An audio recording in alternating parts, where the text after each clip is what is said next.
Good morning, class. This is your class of commerce.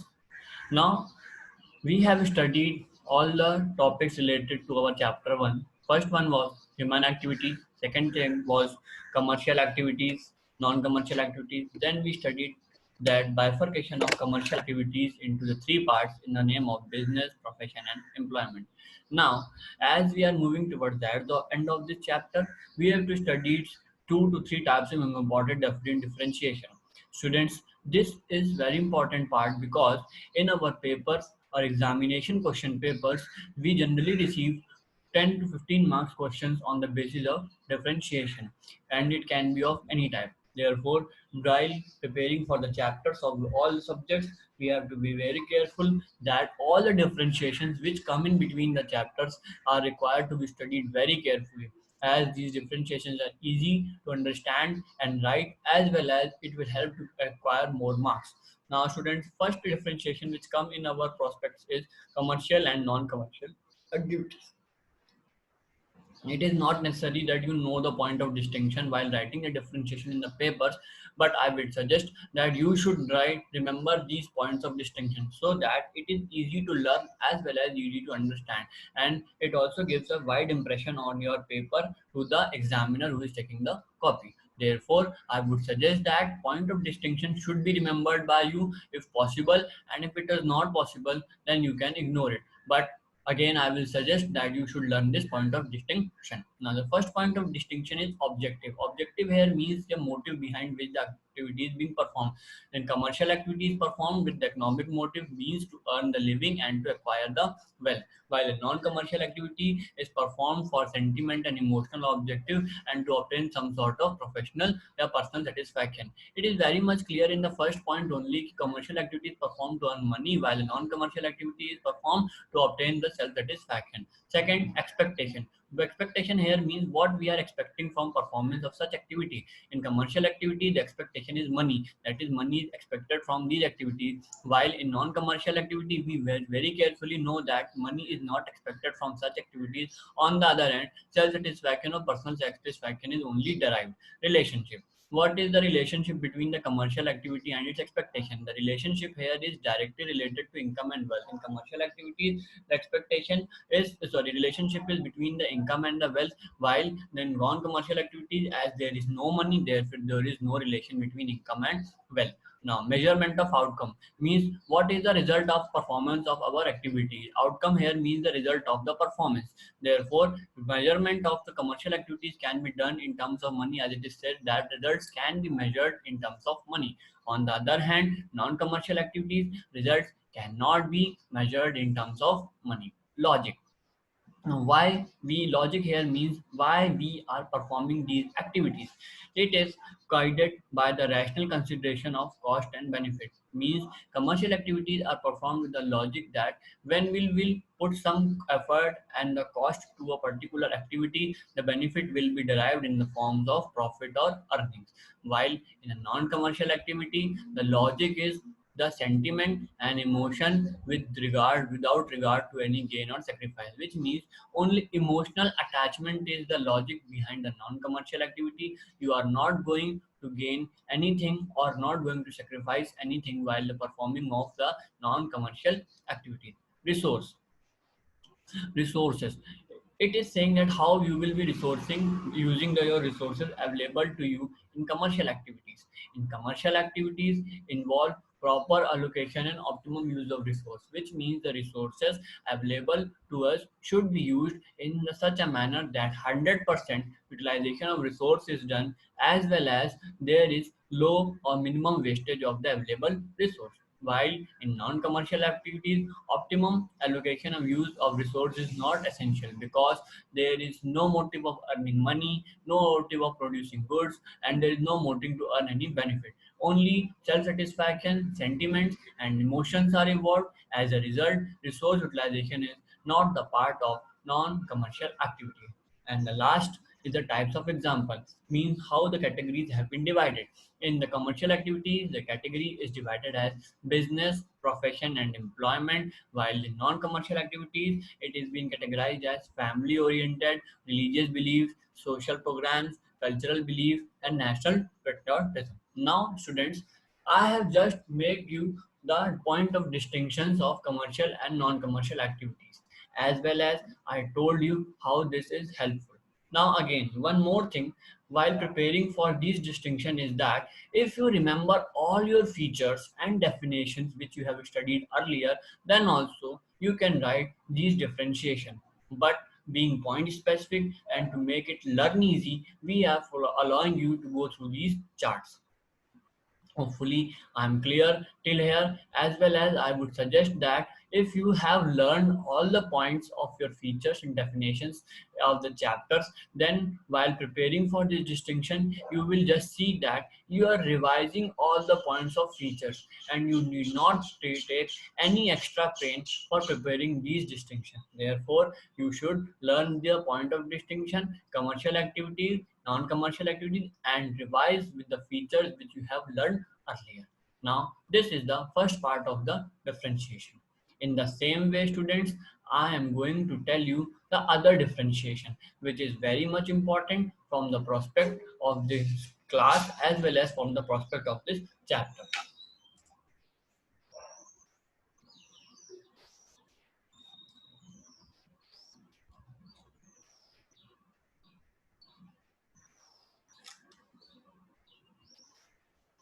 Now, I am moving for our second differentiation.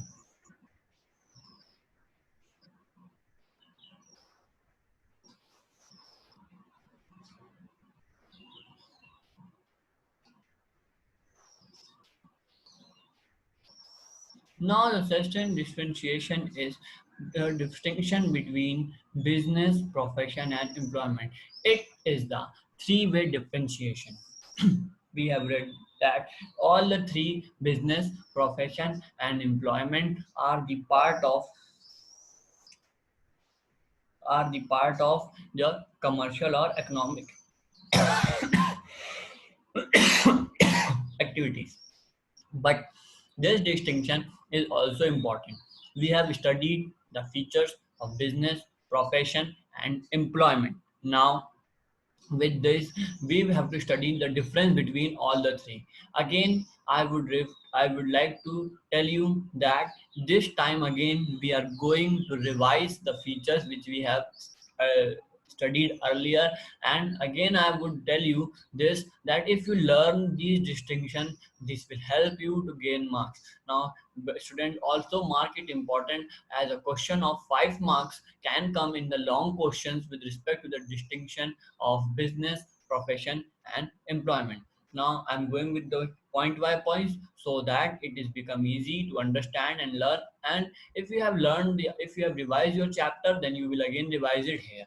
Now the first point is mode of establishment. Mode means one thing in first of all I want to clear that one thing is very common in all the three activities is these are the parts of commercial activity, and second thing, these activities are help in generating the money or acquiring the wealth. Now, the first point is mode of establishment. A business enterprise established by an entrepreneur takes a decision to carry on some business activity. In a profession, on the other hand, membership or enrollment of recognized professional association is essential, and in order to take up employment, a person has to enter into a contract of service. Means the mode of establishment is telling you that how a particular business, profession, or employment is established. A business is established when a businessman or an entrepreneur takes a decision to carry out any business activity with the motive of earning profit. In a profession, a person becomes a professional if he have studied the special knowledge and gained it, as well as has registered himself within under any statutory body of a professional association. While for going for a service, a person need to enter into a contract of service with his employer. Second, the nature of work, how the work is being distributed among the business, profession, and employment. In business, the nature of work exists to provide the goods and services to satisfy human wants. On the other hand, professional renders personalized services of specialized nature, and in the third, in employment, employee performs the work assigned to him by the employer. Now, the nature of work means type of activities carried out by business professional or employment. In business, a businessman exists to purchase and sell or provide and sell the goods and services so that he can earn profit as well as satisfy the wants who are acquiring his goods. On the other hand, professionals who are having the special knowledge do the work by providing the professional services such as doctor making the treatment, lawyer practicing his lawyership, chartered accountant practicing his CA activities.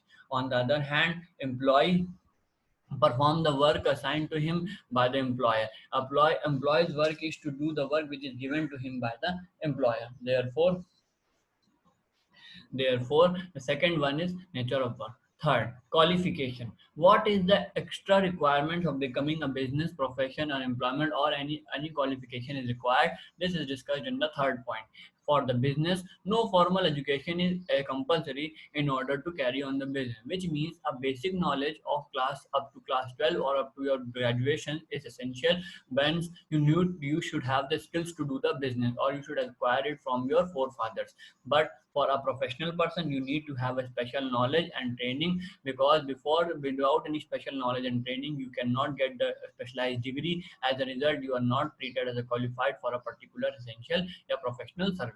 On the other hand, minimum education qualification is prescribed, and for every profession education qualification is described according to its requirement. If for a doctor you need to clear MBBS, for a chartered accountancy you need to clear the exams of CA, for becoming the lawyer you have to clear the LLB. So in such a way, different qualifications are required to become a professional person.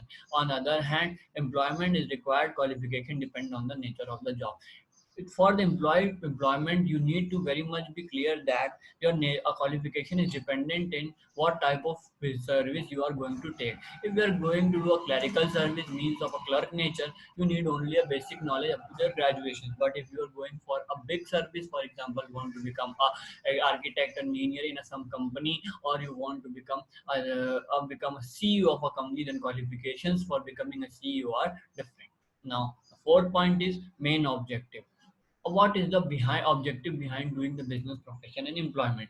Means what is the aim or main motive? For the business, the motive is to earn profit. Or professional, on the other hand, is expected to emphasize this service in the sense of mission, but in this he will also charge some fees. That is why a rigorous code of ethical behavior is laid down in every profession. At this point means that for performing a particular profession, certain code of conduct, a certain etiquettes are teachers taught so that you become a very disciplined and a professional person. Now, third, in the case of service, the motive of employee is to earn salary and receive the benefit. The motive of the employee is to earn the salary. Now, the fifth point is investment. Every business requires capital, depending upon the nature and the scale of operation, which means how investment here means how can you start your business, or how can you become a professional person, or how can you become the employer. As well as it also investment also defines that what is the initial input, means what is the starting amount you have to pay to start your to profess a profession, to start a business, or to do a service. In the investment part, every business requires a capital depending on the nature and the scale of operation. Basically, investment is required at the business level, because to start the business, first of all, you have to set up your business activity. Secondly, a professional also has to establish some amount of capital to establish office for entering the service, which means to start a clinic for a doctor, or as an example, to start a clinic by a doctor, you need to develop a proper clinic. So for starting the clinic, you need to have some small amount of investment, but in comparison to business, the investment required to be done by the professional person is low as compared to the business. And for the purpose of employment, there is no need of any such capital requirement.